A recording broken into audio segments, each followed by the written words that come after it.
দীপক অধিকারীকে কোনোদিন মুখ্যমন্ত্রী অ্যাসপিরেন্ট হিসেবে দেখতে পারি? আমার তো মনে হচ্ছে এইটাই আমার লাস্ট টার্ম। আমার মুখ্যমন্ত্রী কোথায় কি হতে চলেছে? দীপক অধিকারী তৃণমূলের সঙ্গ ছাড়ছেন। 2024-এ দীপক অধিকারী দাঁড়াবেন না কিশলয়ে, রিপাবলিক বাংলাতেই তিনি বলেছিলেন। এবং তার পাশাপাশি বিজেপিতে কি যাওয়ার সম্ভাবনা থাকছে? বিজেপিতে যদি না যান তবে কি একেবারে সমস্ত রাজনৈতিক সম্পর্ক ত্যাগ করে দীপক অধিকারী পাকাপাকি ভাবে সিনেমাতে ফিরছেন? এই সমস্ত জল্পনাগুলো থেকে যাচ্ছে, কারণ দীপক অধিকারী কোনো কথা বলছেন না। দীপক অধিকারী যতবারই টেলিফোন করা হচ্ছে, দীপক অধিকারী বলছেন নো কমেন্ট, সময় আসুক তখন জবাব দেব।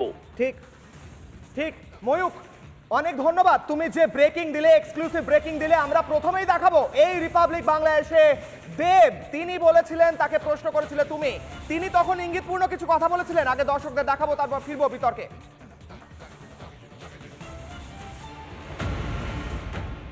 আমরা দীপক অধিকারীকে কোনোদিন মুখ্যমন্ত্রী অ্যাসপিরেন্ট হিসেবে দেখতে পারি? আমার তো মনে হচ্ছে এইটাই আমার লাস্ট টার্ম। আমার মুখ্যমন্ত্রী কোথায়? আমার কোনো কর্মতে, আমার কোনো ব্যবহারে, আমার কোনো শব্দতে আমার দলের যাতে নাম না, আমার পরিবারও তাই তার মধ্যে পড়ে। আমার পরিবার। তোমার বড় অ্যাসপিরেশন কি এখানে নেই? মানে আমরা দীপক অধিকারীকে কোনোদিন মুখ্যমন্ত্রী অ্যাসপিরেন্ট হিসেবে দেখতে পারি? আমার তো মনে হচ্ছে এইটাই আমার লাস্ট টার্ম। আমার মুখ্যমন্ত্রী কোথায়?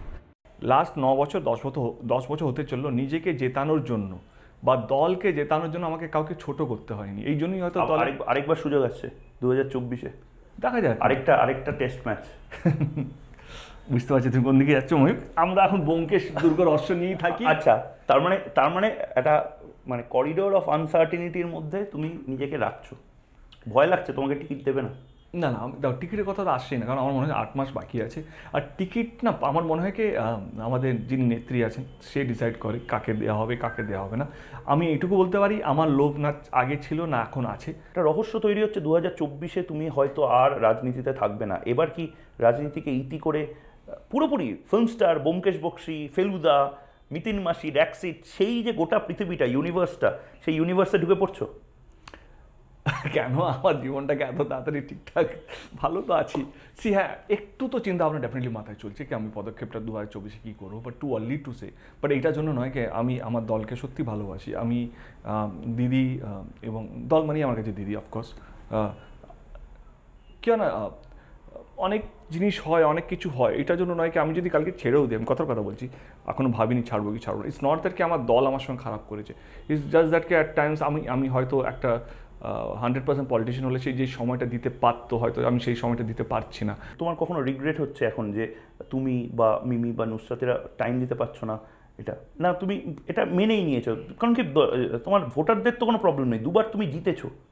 C that's the difference between regret আর সময় নিয়ে দেওয়া না। সময় দেওয়া, রিগ্রেট হয়তো আমার মনে হয় কি দর্শক কেন বলছে, এটা তো ভোটার হবে, ভোটারদের এবারে পুরোপুরি না ভোটারদের জন্য। এবারে ভোটাররা যদি না চায়, ঘাটালে মানুষ বা মিমি যাদবপুর থেকে দাঁড়িয়েছে আর বসিরহাট থেকে দাঁড়িয়েছে, নুসরাত কন্ট্রোভার্সিতেও এসে গেছে। আমি সেটার মধ্যে কেন ঢুকবো? তুমি আমার প্রশ্ন করেন, আমাকে উত্তর দিতে হবে কেন? এবং আমার মনে হয় কি এইটা না পুরোপুরি ডিপেন্ড করছে আমাদের যারা ভোটার্স আছে, যারা ওই অঞ্চলে থাকে, যেই জায়গায় থাকে, যেই গ্রামে থাকে, তারা হয়তো বেশি ভালো বলতে পারবে দেবকে সত্যি চাই কি চাই না। আমার মনে হয় কি আমাদের রাজনীতি এইরকমই হওয়া উচিত, জোর করে কারো ঘাড়ে বসে দেওয়া উচিত না।